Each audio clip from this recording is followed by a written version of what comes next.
Hi guys, I was just going to do kind of a little bit of a life update with you first before I get into talking about my trying to conceive must-haves. So my husband and I are still not pregnant, still trying. We're on cycle 3 or 4 of trying again, and of course now that I'm filming, Jax wants to be in the video.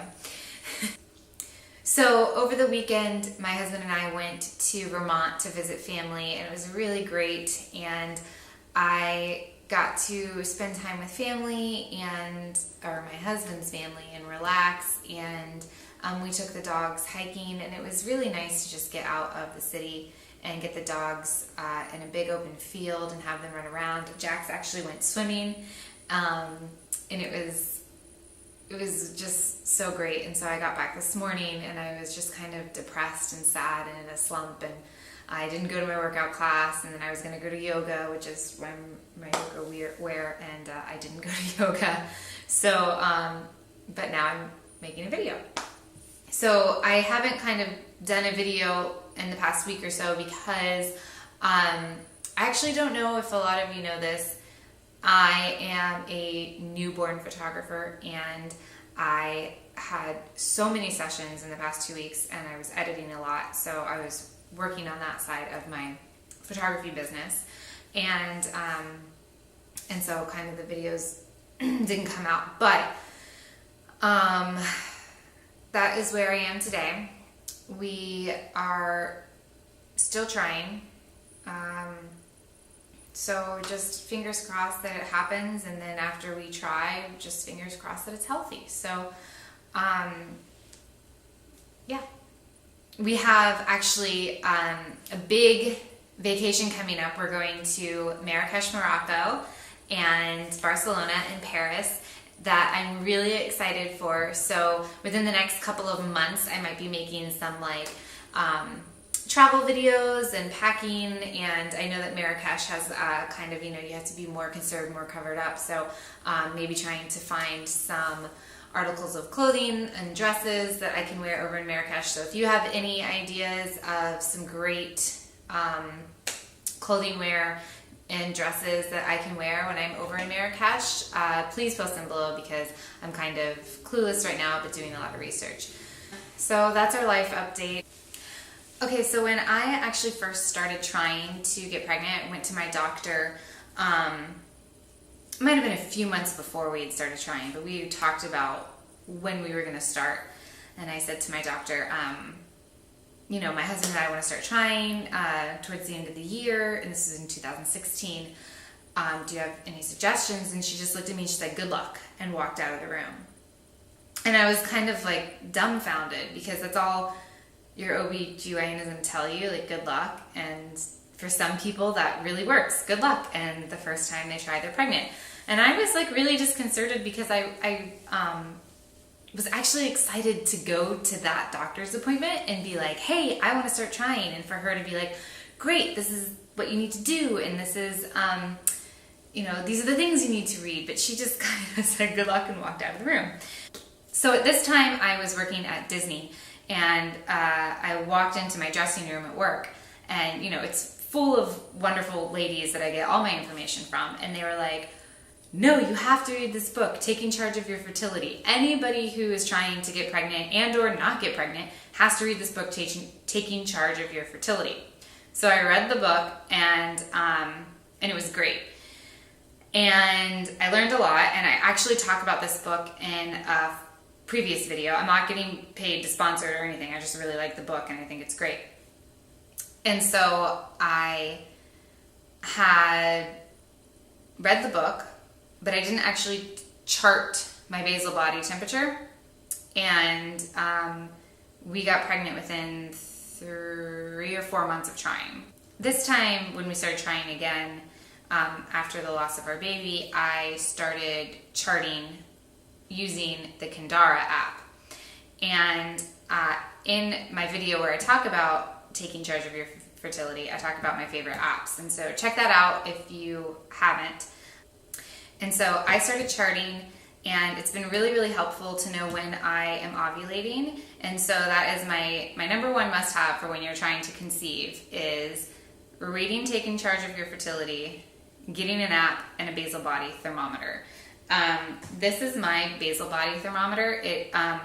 The difference between a basal body thermometer and a regular thermometer is that when this one tells your temperature, it's in 4 digits instead of just 3. And it stays under your tongue for 2 to 3 minutes. I actually have the Kindara Wink basal body thermometer coming, and I will do a video on that when it gets here.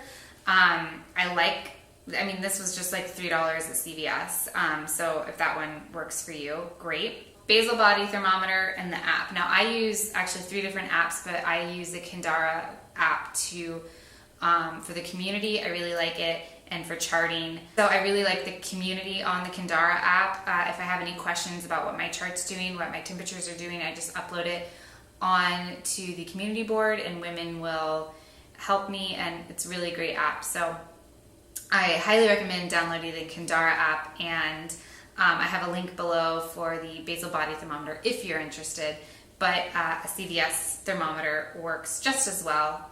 So that's my number one. So now my number 2 is taking prenatal vitamins. I know it's kind of a given. You take prenatal vitamins when you're pregnant. You can take vitamins before. Before I got pregnant, I was just taking a 1-a-day prenatal. You can get these pretty much anywhere, CVS, Target, Walgreens, Duane Reade.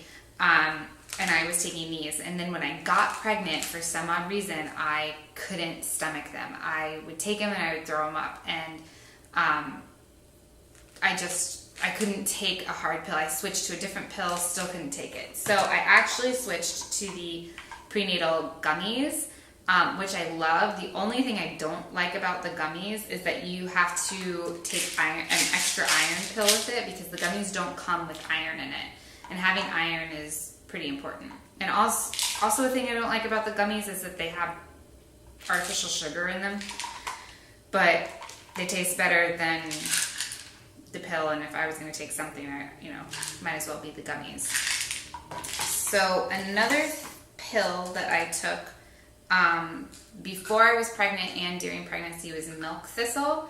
I actually really like the milk thistle pill.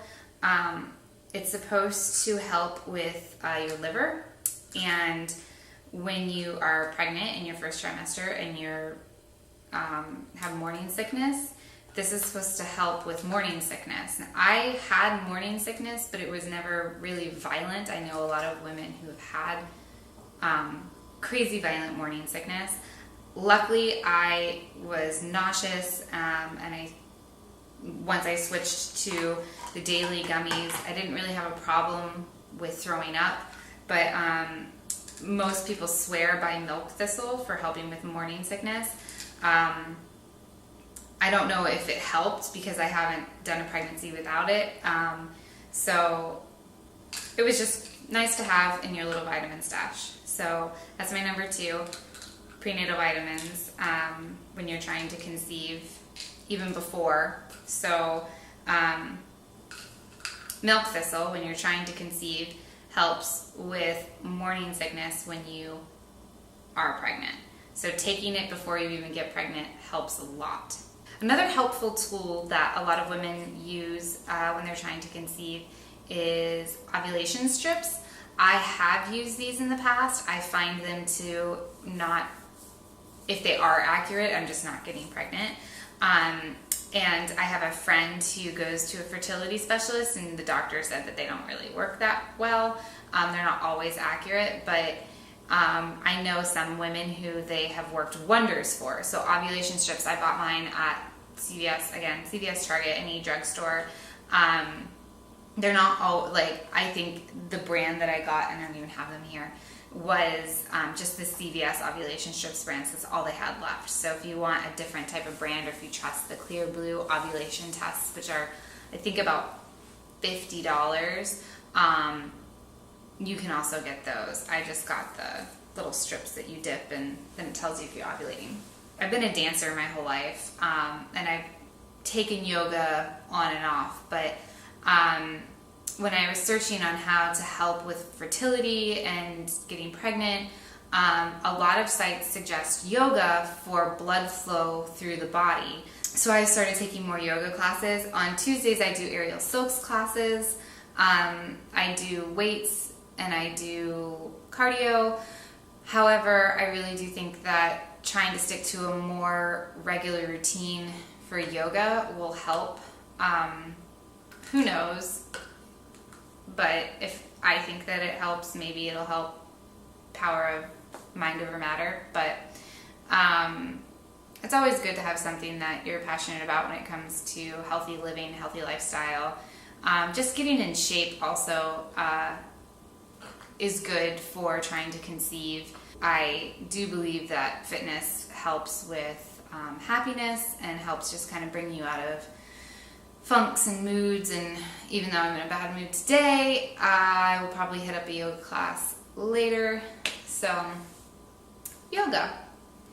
So those are my must-haves for when you're trying to conceive. I know it's a pretty small list, and tracking your ovulation can be kind of annoying, but I really think that it's very helpful in knowing your body and knowing when you're ovulating, and even doing it to prevent a pregnancy is great once you get the flow of how to read your charts. I will post all the links below for the book, the apps, the thermometer, and I will also post a link to the video where I talk about the best apps for charting your basal body temperature that I did a couple of months ago. And if you want to follow me on our pregnancy journey, please subscribe. And if you want to follow us for when we travel to Marrakesh and Barcelona and Paris, subscribe as well, because we'll be putting those videos up here under the travel section. So thank you for watching, and I'll see you next time.